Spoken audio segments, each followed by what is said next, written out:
معزز سامعین گرامی قدر، گزشتہ ہفتے میں ہم نے تاریخ کے ایک ایسے عظیم الشان واقعے کا مشاہدہ کیا کہ جو آئندہ آنے والی صدیوں کے اندر اس خطے کی جغرافیائی تبدیلی کے خد و خال کو واضح کر گیا۔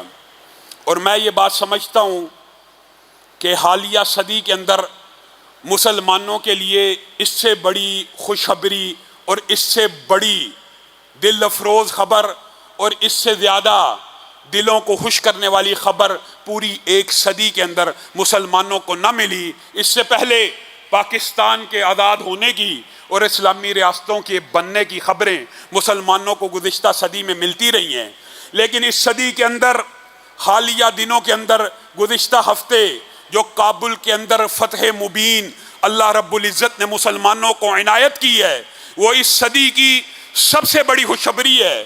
اور کبھی آپ اس کے پس منظر کے اوپر اگر غور کریں تو آپ حیران رہ جائیں گے کہ آج سے ہماری آنکھوں دیکھی یہ فتح ہے، ہماری آنکھوں دیکھی یہ واقعات ہیں، ہم نے خود مشاہدہ کیا۔ برطانیہ کی شکست کا اگرچہ ہم نے مشاہدہ نہیں کیا، ہم نے پڑھا، لیکن روس کی شکست کا ہم نے اپنی آنکھوں سے مشاہدہ کیا۔ آج امریکہ کی شکست کا ہم نے اپنی آنکھوں سے مشاہدہ کیا۔ اور 20 سال قبل ملا عمر کے، یہ وہ ملا عمر ہیں کہ جن کا نام لینا پاکستان میں محال تھا، جن کا نام لیا جائے تو لوگ پکڑے جاتے تھے۔ انہوں نے 20 سال قبل ایک بات کہی تھی جو آج بھی میرے کانوں میں گونج رہی ہے، اور وہ الفاظ کیا تھے؟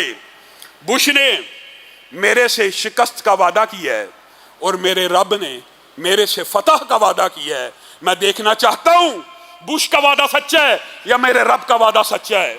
کم من فیۃ قلیلۃ غلبت فیۃ کثیرۃ باذن اللہ، اللہ کہہ رہا ہے کیا تم نے نہیں دیکھا بہت سے قلیل وسائل والے، قلیل تعداد والے کثیر وسائل اور کثیر تعداد کے اوپر غالب آ گئے۔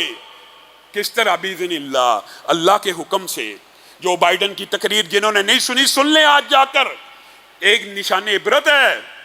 حیران ہے، ہمیں پتا تھا ایک دن یہ فتح پائیں گے، لیکن ہمیں یہ نہیں تھا پتا کہ 60 سے 70 ہزار لوگ 3 سے 5 لاکھ کی فوج کے خلاف چند دنوں میں بغیر گولی چلائے فتح حاصل کر لیں گے۔ میرے بھائیو، یہی وہ آیتیں ہیں قرآن پاک کی کہ جو کہتی ہیں کہ دشمنوں کے دلوں کے اوپر ایسا رعب ہونا چاہیے۔ کتنی گولیاں چلی ہیں پوری فتح کے اوپر، کتنا خون بہا ہے پوری فتح کے اوپر، صرف ہیبت ہے، صرف اسلام کی ایک غلبے کی طاقت ہے۔ وہاں سے اسلام کے لشکر، حقیقی اسلام کے لشکر جب آ رہے ہیں، کسی کو پستول اٹھانے کی جرت نہیں ہو رہی، کسی کو ہتھیار اٹھانے کی جرت نہیں ہو رہی، سب فرار ہو رہے ہیں مسلمان کی ہیبت سے۔ اور اگر یہ بات کہی جائے کہ رسول اللہ صلی اللہ علیہ وسلم نے ریاست مدینہ بھی میثاق مدینہ کے تحت بغیر کسی خون کے بہائے بنائی تھی، اسی طرح کابل کے آج مسلمانوں نے بغیر کسی کا خون بہائے کابل کو فتح کیا۔ اب وقت آ گیا ہے کہ میثاق مدینہ کی طرح وہ بھی میثاق کے ذریعے، وہ بھی امن امان کے ذریعے، وہ بھی دساتیر کے ذریعے غالب آ جائیں۔ اور آج یہ موقع مسلمانوں کے لیے، اللہ کی قسم صدیوں کے بعد یہ موقع مسلمانوں کو ملا ہے۔ اور میں یہ بھی کہنا چاہتا ہوں، بات آئی ہے تو یہ بھی ہم مطالبہ تو کر سکتے ہیں نا کہ تمہارے ان بھائیوں نے امریکیوں کو، نیٹو کو، پوری دنیا کے اتحادیوں کو اتنی عظیم الشان شکست دی ہے، ابھی بھی تم لیت و لال سے کام لے رہے ہو ان کو قبول کرنے میں۔ تمہارے بھائیوں کے گھر میں ایک مثال دیتا ہوں، کسی بھائی کے گھر پہ کوئی بدماش قبضہ کر لے، کسی سکے بھائی کے، تو بدماش بڑا طاقتور ہو تو بھائی کہے گا یار میں اب تیری مدد نہیں کر سکتا، بدماش ہے، گنڈا ہے، میری جان کو بھی خطرہ ہے۔ وہ بھائی اس وقت تو مدد نہ کرے، لیکن وہ بھائی جس کے گھر کے اوپر حملہ ہوا ہو، جس کے گھر کے اوپر قبضہ ہو، کسی دن اس بدماش کو شکست دے دے، ابھی بھی تیرا کام نہیں بنتا کہ تو آگے بڑھ کر امریکہ کی شکست کے اوپر تجھے سوچنے کی ضرورت ہے۔ شاہ محمود قریشی نے کیسا بیان دیا؟ ہم عالمی پورے دنیا کے رویے کا، پورے دنیا کے ریاکشن کا انتظار کریں گے، پھر اس کے بعد فیصلہ کریں گے۔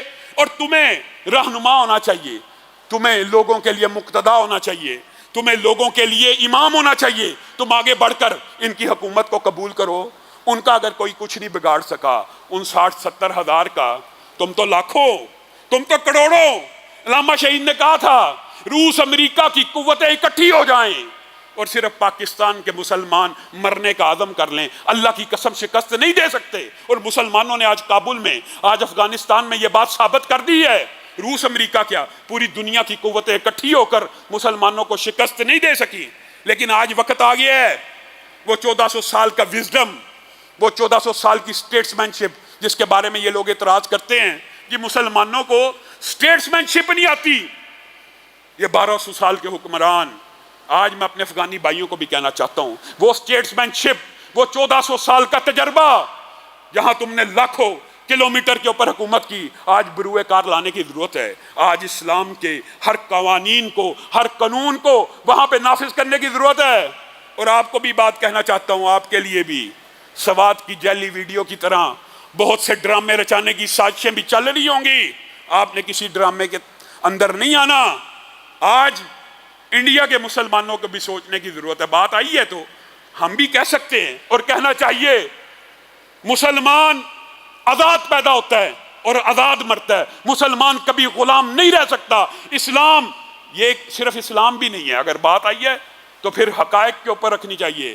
اسلام نے دنیا کا کوئی مذہب، عیسائیت بھی ہو، یہودیت بھی ہو، جتنے بھی نبی آئے ایک ہی پیغام لے کے آئے کہ لوگوں کو لوگوں کی غلامی سے نکال کر اللہ کی غلامی میں لے کے جایا جائے۔ دنیا میں کوئی مذہب بندے کی غلامی کو قبول نہیں کرتا، اور اسلام تو دین حریت ہے۔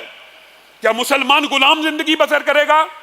کیا مسلمان غلام رہے گا؟ نہیں، مسلمان، اللہ کی قسم انڈیا کے مسلمان بھی غور کریں، مسلمان ساری زندگی غلامی کی زندگی نہیں گزار سکتا، یا وہ ہجرت کرتا ہے یا وہ آزادی کی جد و جہد کرتا ہے۔ آج میں ہندوستان کے مسلمانوں کو کہنا چاہتا ہوں، یا ہجرت کرو یا آزادی کی جد و جہد کرو۔